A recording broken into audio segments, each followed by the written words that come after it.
Imagine the original Pokemon Diamond and Pearl games, but with Omega Ruby and Alpha Sapphire's ability to capture all existing legendary Pokemon. Pokemon Brilliant Diamond and Shining Pearl are contending for the best Pokemon games ever made. Is Arceus capturable in Brilliant Diamond Shining Pearl? No. That's actually a plus for me. However, a ton of other legendaries can be encountered in a special post-game zone. Leave a like, share with all your friends, comment down below. And here's how it works. Pal Park has a pedestal. If you use the slate that matches a given pedestal, you may find yourself in a mysterious new space. In these spaces, you can encounter legendary Pokemon. So not only do we get a new area in the underground to find overworld Pokemon and all kinds of ways of like manipulating those spawns. I'm really looking forward to that. So Pokemon Brilliant Diamond and Shine Pearl already looking awesome. But we also have something similar to Omega Ruby and Alpha Sapphire, Pokemon Ultra Sun Ultra Moon, where you can obtain all of the legendary Pokemon in special spaces. That is cool, and it really seems like all of the Pokemon in the decks are going to be available inside of Brilliant Diamond and Shining Pearl in one form or another, because we also saw starter Pokemon in the trailers and also through like new gameplay, and I believe even the Japanese recap that came out recently. A lot of people were going crazy over that. So yeah, just Diamond and Pearl, but you can encounter all of the Pokemon in the decks. Now there will be like regional exclusives, or not regional, version exclusives, but still, that's incredible. It's all of the amazing modern quality of life that we find in Pokemon games pretty much like after Diamond and Pearl, but making Diamond and Pearl even better. Let's see what else we got. There's so much going on with these games. Text dumps for Brilliant Diamond Shining Pearl indicate that transfer rules are pretty strict. Doesn't look like the base game allows past gen transfers. An interesting line is it traveled across space and time to rejoin me from the Sinnoh region of old. Perhaps future Pokemon Legends compatibility. Now this is where it gets interesting, and I'm kind of mixed, but it also kind of doesn't matter because the game's already out. Like, yeah, the game's pretty much out. It's being pirated. The sad truth is that the game was always destined to be hacked into oblivion, and that includes hacked Pokemon that are going to spoil competitive to some extent. So allowing for transfers into Brilliant Diamond Shine Pearl, which is what this seems like, which is also still kind of like a murky area, because with Pokemon Let's Go, you can only transfer out of Pokemon Let's Go into Pokemon Home. So with Pokemon Brilliant Diamond Shine Pearl, they can receive Pokemon, which seems to be suggested here since the transfer rules are strict, and maybe it's only going to be Generation 8 and onwards. So if you get a Sinnoh Pokemon or a National Dex 0 through 493 in Pokemon Sword and Shield, and then it meets all the requirements for like the moves and legality and whatever to go into Brilliant Diamond, you can transfer that. I kind of don't like that because I feel like the Pokemon community is just way too bratty and entitled these days. They never want to work for any of their things. So having all of the Pokemon available inside of Pokemon Brilliant Diamond and Shine Pearl means you don't need to transfer in. Which means that outside of hacking, the work that you put into Pokemon Brilliant Diamond and Shining Pearl to get rare Pokemon or complete the dex is going to be preserved to some extent, instead of just, oh, I already have these Pokemon Sword and Shield and they're already sitting in Pokemon Home, I'm just gonna put them in Brilliant Diamond and Shining Pearl and beat the game, GG easy. Like, I don't like that aspect of Pokemon Home, just kind of using it to auto-complete the new Pokemon games, and then like people complain about it. People transfer in like high-level Pokemon into their game, play through with their favorite Pokemon, and then say the games are too easy. Or they get like a level 100 off the Wonder Trade, or even like just a high-level Pokemon off the Wonder Trade. They're like, man, these new games suck. They're so easy, when it's really just like these weird mechanics and these weird things that are kind of polluting the gameplay.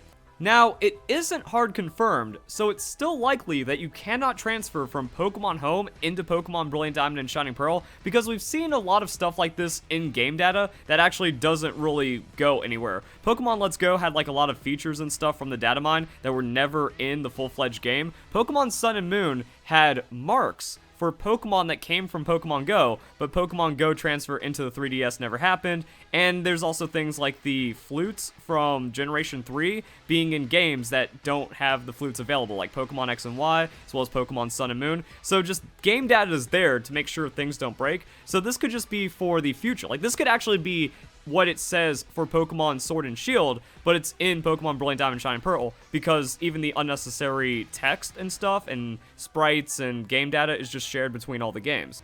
There's even game data for Z crystals inside of Pokemon Sword and Shield, so this isn't a hard confirmed just yet.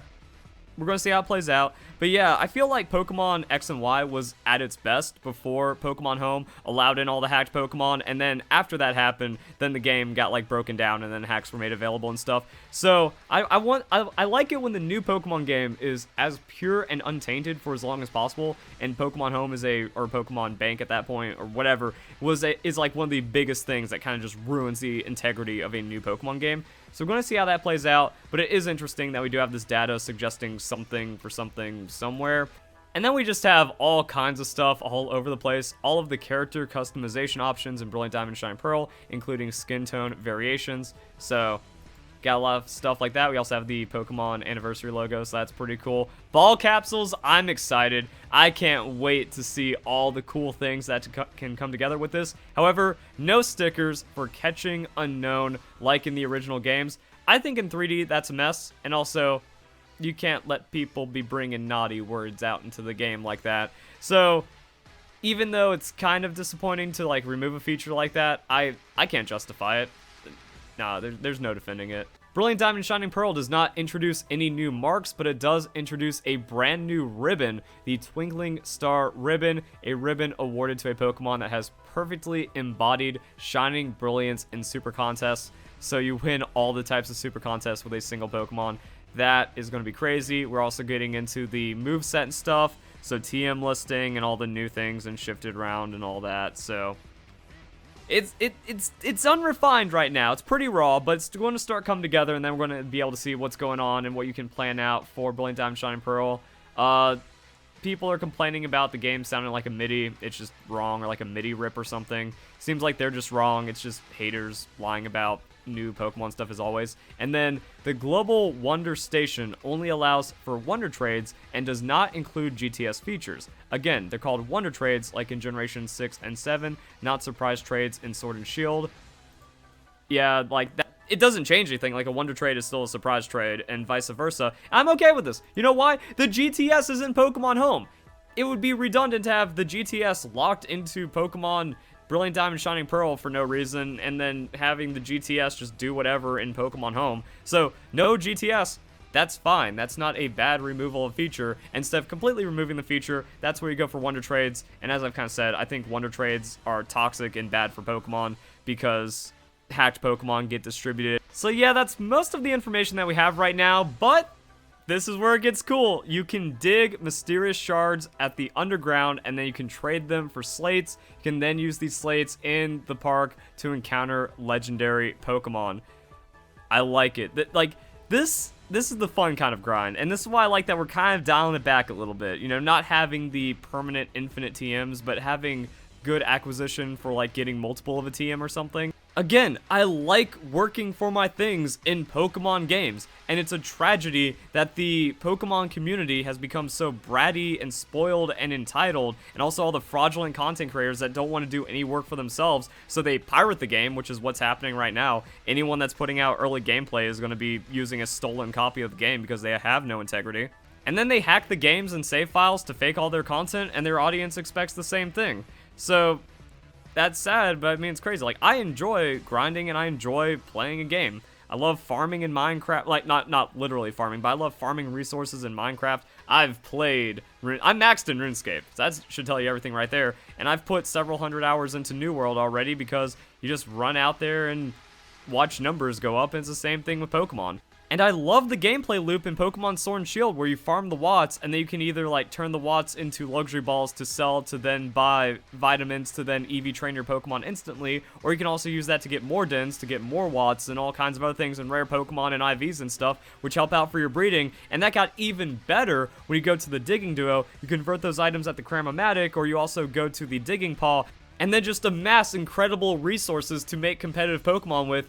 It was so good. Also, the battle point system is always fun. You run out some battles, you get the items, and you're at peak competitive performance. But just the toxicity and just sadness that the Pokemon community has become, like, people just didn't respect that or do it. And then, you know, they hack the games and then complain there's no post-game, where I just described the post-game. Same thing for Pokemon Brilliant Diamond and Shining Pearl. Like, okay, cool, you hack in all the shiny legendaries. Or you're even more of an idiot than I can imagine, you buy them off of someone. Well, there goes a huge post-game feature. Same thing with the Grand Underground and farming to customize your base to be able to get specific encounters for Pokemon that you're looking for. So that's gonna be like really fun. That's gonna be really cool. Hopefully people want to do it. Like, maybe that's the thing. Maybe that's the approach here with the game, that they make the gameplay loop so fun that you want to play it. Like, this is the game. It's actually not as hard of a grind. It's not something that people want to just hack through and skip over. It's going to happen, of course, but it's like one of those things where you want to play Diamond Pearl, and then you're rewarded with, oh yeah, now I can just turn around and have everything I want. That's pretty cool. So yeah, in summary, Pokemon Brilliant Diamond and Shining Pearl is incredible. Pokemon community is the worst right now, but I'm still looking forward to all this. Like that, I'm excited. I'm just thinking, I want to play the game so bad, but I have no access to an early copy, and I'm not going to pirate the game, and I'm never going to mod my Switch because I'm actually a good person. I will refuse to be evil, even if it means extreme benefit to myself, but the legendary stuff is going to be really cool, and also the whole shiny locking thing. I never cared about starters being shiny locked or not. Like, you really have to be a special kind of special to soft reset Pokemon 4,000 times just to have a starter at the beginning of the game that's shiny. I don't know about that one, Chief. Especially with like the Masuda method and all the other things that are going on, but that's a thing. And then the mythical Pokemon, and then potential events for Shaman and stuff that could play out, and it just being better Diamond and Pearl with way cooler stuff. So actually, this is probably the next Pokemon update. And how funny would it be if it's tomorrow morning or this morning, depending on when you're watching this video and what time zone you're in? Because like Tuesday trailer, I think that's what we've been getting, right? We've been getting more with Tuesday trailers than Wednesday trailers. Or did we get Thursday? I'm kind of confused on timeline right now, because like the news has been so sparse, there's no real schedule. But the next thing seems like it would be this week for a November Brilliant Diamond Shine Pearl trailer. And I feel like this would be the special thing they show, similar to how they did the Grand Underground. And it would also just line up with like how they reveal legendary Pokemon and the other things for the other new Pokemon games. Because they showed all the legendaries for Ultra Sun and Ultra Moon. And I think they also did a pretty big reveal with Hoopa's rings for Omega Ruby and Alpha Sapphire. It's like, now's the time. So, if anything, it's like, it's kind of lame that it got spoiled by the Datamine like this. But we're also going to be getting the information pretty much immediately after. Hey, and then we get to cover that news, and then we get to gush about it again. And then we get, like, more details about it. So I'm pretty down with that. And I think that's it. So if you guys enjoyed the video, hope you have a nice day. Thank you very much for watching.